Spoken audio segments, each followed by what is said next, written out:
Um vídeo registrando a reação de pesquisadores no Instituto Butantan ao divulgar os dados sobre a eficácia de uma vacina contra a Covid-19 circulou na internet no início de janeiro. As máscaras não esconderam o clima de comoção. Esse foi mais um exitoso capítulo na história das vacinas. História do encontro de pesquisadores em instituições públicas de pesquisa e ensino. História do encontro de expectativas de gente doente em hospitais e de gente sadia em quarentena. Foram encontros como esses que tornaram possível a redução no planeta dos casos de cachumba, sarampo e rubéola. A trajetória da vacinação pública brasileira é marcada por êxitos. A vacinação contra doenças como a paralisia infantil, a varíola, a catapora, o sarampo, a rubéola, a meningite, a coqueluche, a difteria, a febre amarela, atesta a eficiência das políticas do Sistema Único de Saúde. Apenas entre 1994 e 2020 foram aplicadas mais de 3,4 bilhões de doses de vacinas que salvaram incontáveis vidas. As vacinas nos acompanham desde o primeiro dia do nascimento. A carteira de vacinação é o nosso primeiro documento de identificação.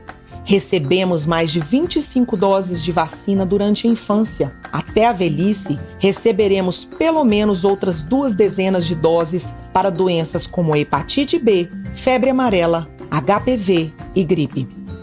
O Programa Nacional de Imunização surgiu em 1973. Antecipou os princípios da universalidade, integralidade e gratuidade do SUS. A Lei 6.259, de 1975, estabeleceu não apenas a obrigatoriedade, como também punições, como a retenção do salário família para quem não comprovasse a vacinação. Não era para menos, já que entre 1971 e 1988 foram notificados 1.169.076 casos de tuberculose, 22.411 casos de poliomielite e 1.058.497 casos de sarampo.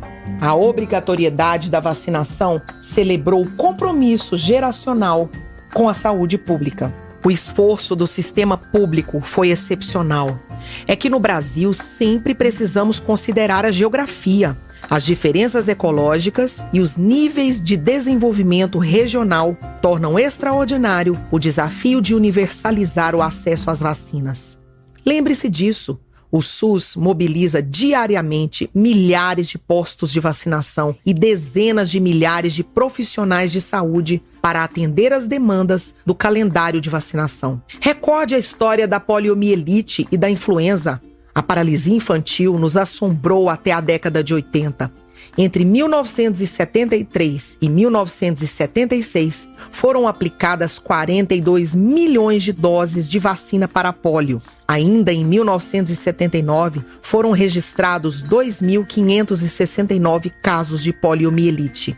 A imagem de crianças com membros inferiores paralisados causou comoção nacional. Segundo a Fiocruz, em 1986, ocorreu uma epidemia de pólio no Nordeste.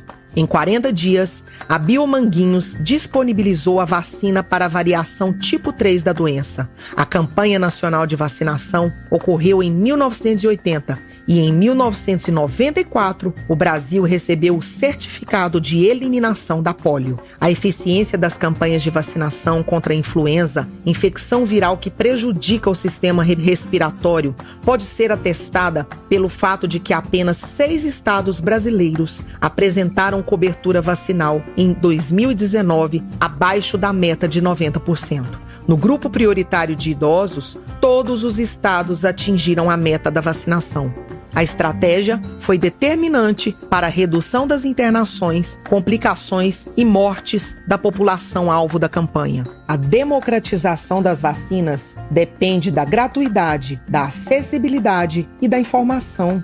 Não basta que a vacina seja gratuita. A logística deve fazer com que ela chegue aos lugares de mais difícil acesso e as campanhas de informação devem estimular a confiança da população. Em consulta informal realizada no Varejo, em São Paulo, em janeiro de 2020, 9 doses de vacinas selecionadas presentes na rede pública alcançaram o preço total de R$ 1.979.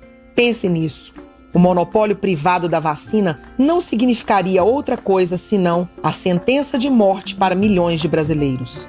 Os desafios do passado, ilustrados pela Lei 1261, de 31 de outubro de 1904, que tornava obrigatória a vacinação contra a varíola no contexto do que foi conhecido como a Revolta da Vacina, parecem se repetir. Naquele tempo, Oswaldo Cruz, em colaboração com outros cientistas, protagonizou mudanças indispensáveis para a nossa saúde pública. Os desafios de hoje são maiores. O Brasil acumulou, até o final de janeiro de 2021, mais de 220 mil mortes em decorrência da Covid-19. É como se a população de mais de 137 municípios brasileiros simplesmente deixasse de existir. A comunidade científica e os profissionais da saúde, como em uma guerra, batalham em diferentes frontes. No primeiro fronte, a partir do esforço colaborativo com centros de pesquisa e instituições internacionais, lutam contra o tempo para produzir vacinas.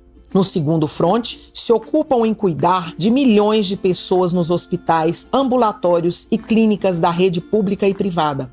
No terceiro fronte, se esforçam para conter o avanço das teorias conspiratórias que colocam em dúvida da eficácia das vacinas. A dedicação dos pesquisadores do Instituto Butantan e da Fundação Oswaldo Cruz honra a tradição de Josué de Castro.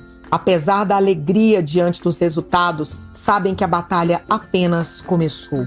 Acompanhá-los nessas trincheiras, defendendo a ciência, a vacina e o SUS, é o mínimo que devemos fazer para honrar as vítimas da doença e da negligência da fração mais mesquinha e obtusa da classe política brasileira. Lembre-se, se a vacinação pública importa, é porque o SUS se importa com você.